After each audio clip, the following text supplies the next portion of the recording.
मैं एक्चुअली आप लोगों को इसलिए कष्ट दिया आज कि पिछले 2-3 महीने में जब से मैं ज्वाइन किया हूँ तब से समय समय पे परीक्षा के दौरान जब भी किसी परीक्षा हुआ है, सेंटर पे पेपर की पैकिंग को लेके, क्वेश्चन पेपर की पैकिंग को लेके कभी कभी कहीं कहीं अभ्यर्थियों ने सवाल जवाब उठाए हैं, जो प्रेस में, प्रिंट और इलेक्ट्रॉनिक मीडिया में काफ़ी उनको स्थान भी मिला कि भाई पर्टिकुलर एरिया में लोगों ने इस प्रकार का शिकायत करी कि पेपर सही इस तरीके से उनको नहीं मिला, जो पेपर उनको दिया गया वो सही स्थिति में नहीं था। तो आज बेसिकली उससे होता क्या है, जैसे अभी जोधपुर में कल की परीक्षा में एक इशू आया कि साहब ये जो पेपर की पैकिंग थी वो पैकिंग फटी हुई थी, और ये फटी हुई थी इसका मतलब पेपर पहले से लीक हो रखा है। अब ऐसे इश्यूज पे जब ये प्रसारित होती है मीडिया के विभिन्न माध्यम से, तो अलवर में बैठा हुआ है कोई कैंडिडेट, गंगानगर में बैठा हुआ है कोई कैंडिडेट, उसके घर वाले ये सोचते हैं कि इतने मेहनत करके हमने तैयारी करके परीक्षा दिया और पता नहीं ये परीक्षा सही हुआ या गलत हुआ, या एक शंका जनमानस में जाता है कि पता नहीं यहाँ क्या हुआ, जिसके बारे में लोग एतराज कर रहे हैं, कंप्लेन कर रहे हैं। तो मैं आज बेसिकली आप सभी को ये ब्रीफ करना चाह रहा था कि पेपर किस तरीके से प्रिंटिंग प्रेस से पहुंचता है और किस हिसाब से कैंडिडेट तक जाता है, वो एक बार प्रोसेस आपको सबको अगर जानकारी में रहेगा तो शायद ये शंका जब भी कोई होता है कि प्रॉपरली पेपर हुआ, दिया गया या नहीं दिया गया, या कोई वास्तव में कहीं लीक हो गया, वो भी जानकारी आपको प्रॉपर मिल पाएगी।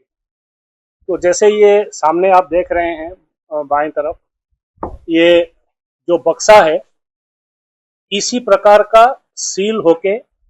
बॉक्स प्रिंटिंग प्रेस से ट्रेजरी में आके पहुंचती है, जहां परीक्षा सेंटर है उस जिले की हेडक्वार्टर में। अपने अपने कमरे में पहुंचने के बाद 1 घंटा पहले कैंडिडेट्स आते हैं, सभी अपने अपने कमरे में पहुंचने के करीब आधा घंटे बाद ये बक्सा सेंटर पे पहुंचता है। इस बक्से को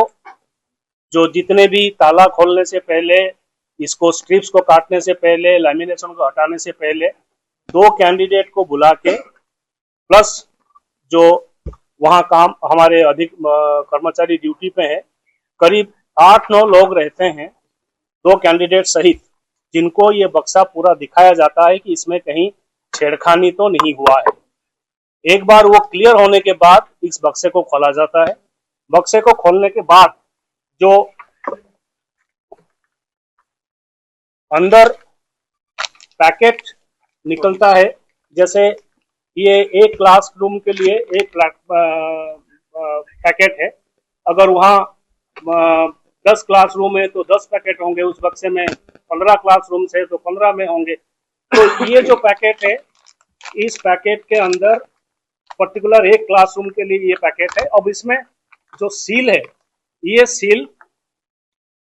खोली नहीं जा सकती और वापस बंद नहीं की जा सकती, ये फटेगा। अगर इसको आप खोलना चाहेंगे तो ये फटेगा, ये वापस खोल के बंद करने का इसमें सिस्टम में प्रावधान नहीं है,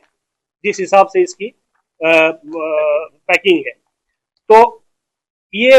ऐसे 24 अंदर इसके 24 क्वेश्चन पेपर्स हैं, और ये जो पैकेट है, ये पैकेट प्रत्येक क्लासरूम से एक क्लासरूम में ये पैकेट जाता है। इस पैकेट वहां पहुंचने के बाद क्लासरूम में जो अभिजागर हैं, वो क्लासरूम से इस पैकेट को खोलने से पहले वहां बैठे हुए 2 कैंडिडेट को बुला के चेक कराते हैं कि आप इसको देखिए, जो आपके क्लासरूम में आया है पैकेट, ये टोटली सील है या नहीं। ये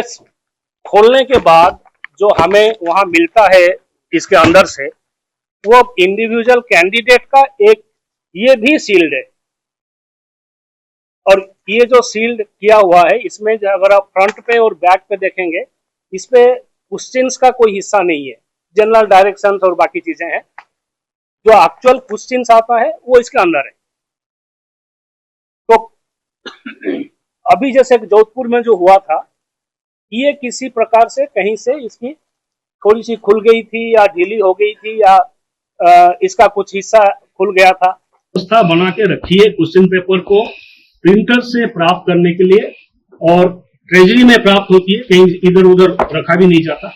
और वापस क्लासरूम में पहुंचाने का जो व्यवस्था हो रखी है उसमें पेपर लीक अगर होगा कहीं किसी जगह, मान लीजिए खुल भी गया, खो भी गया, तो ये ओपनली सबके सामने रहेगा। सामान्य छोटी मोटी मैकेनिकल गलती प्रिंटिंग प्रेस के काम में, अब ये जो जब ये इसको सील किया गया है, हो सकता है कि कहीं किसी जगह ये आधा इंच 1 इंच खुला भी रह जाए, बट इसका मतलब ये नहीं है कि ये वाला ऑलरेडी सील्ड है, बक्सा ऑलरेडी सील्ड है, तो पेपर लीक होने का तो कोई मतलब ही नहीं है। समस्या ये है कि कैंडिडेट्स सबको ये पता है कि वास्तव में लीक नहीं हुआ है, लेकिन जो सीरियस नहीं है, जिनको लगता है कि परीक्षा उनका अच्छा नहीं जाएगा, तो वो डिस्टर्ब करने की प्रयास करते हैं व्यवस्था को। और जब ये बिना वेरिफिकेशन के मीडिया में, अखबारों में क्लियरली आता है, इलेक्ट्रॉनिक मीडिया में, तो लोगों के मन में, बाकी सीरियस कैंडिडेट्स के मन में शंका पैदा करता है। तो आज का बेसिक मेरा मकसद था इस चीज पे कि सबको पता चले। ये तो जो परीक्षा में ड्यूटी में लगे हुए हैं या जो कैंडिडेट्स हैं उनको तो मालूम है कि किस हिसाब से सील होके आता है, लेकिन जनरली सबको पता नहीं है। तो सबको एक बार ये पता चले कि कितने लेयर की सिक्योरिटी के साथ ही आता है, और अगर लीक होना है तो ये हर स्तर में, हर स्तर पे कहीं ना कहीं उसका ब्रेकेज होगा, तभी जाके वो लीक हो सकता है। ऐसे किसी एक स्तर पे छोटी सी कमी के चक्कर में पेपर लीक की जो कहानी गढ़ लेते हैं कैंडिडेट्स कभी कभी, वो सही नहीं होता। और अब तक जितनी बार भी ये चीजें आई है, हमने उनको बुलाया है, पूछा है, उनसे नोटिस दिया है, बात किया है। कल के इंसिडेंट में भी उसको नोटिस दिया गया है और बात करके पूछा भी गया है। तो क्लैरिफिकेशन करते हैं, सच्चाई को छुपाने का आरपीएससी का किसी प्रकार का कोई मंशा नहीं है। इंसान काम कर रहे हैं इतने बड़ी व्यवस्था में, इतने बड़े प्रक्रिया के तहत मशीनें काम कर रही हैं, तो कहीं ना कहीं छोटी मोटी समस्या हो सकती है। लेकिन जहां परीक्षा की सूचिता बाधक होगा या गलत होगा या हमें पता चलेगा कि इसमें गलती हो गई, उसको भी हम मानेंगे, छुपाएंगे नहीं। कि गलती को छुपा के कोई चीज करके हम निकल जाए, ये मंशा हमारा कतई नहीं है। तो मैं भरोसा दिलाना चाहता हूं कि जो ये बीच बीच में कभी कभी सेंटर से छोटी छोटी शिकायतें आती है, वास्तव में उन शिकायतों को एक बार प्रॉपरली वेरीफाई करके ही सही माना जाना चाहिए। सिर्फ शिकायतों को सही नहीं माना जाना चाहिए, क्योंकि व्यवस्था पुख्ता करने की जो मंशा है आरपीएससी, उस पर अपना बिल्कुल सीरियसनेस से के सहित कार्य कर रहा है और आगे भी इस व्यवस्था को हम जारी रखेंगे।